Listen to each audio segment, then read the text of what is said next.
Okay, difference similar to without, but returns the values from array that are not presented in the others array.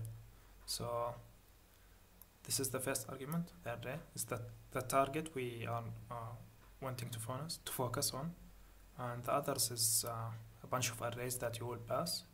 So basically you should return the values that exist here but do not exist in any of the other arrays. So I have that example.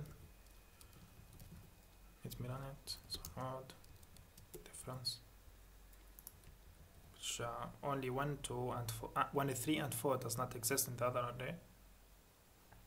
So yeah, we can implement this in the following way.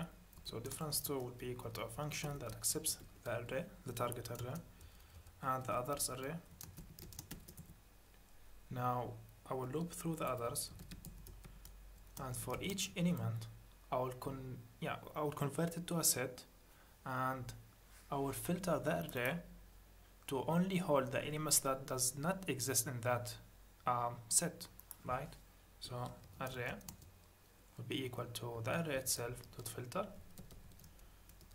So we'll call it D. So for each element, if it does not exist in the set from the current array and the others array, dot has D. Yes, so basically this is just will filter the array. If this element does not exist in this set, for each iteration, just it will keep filtering the array value by value until we reach the end of all the other arrays. Now we just need to return it. So we can use their example.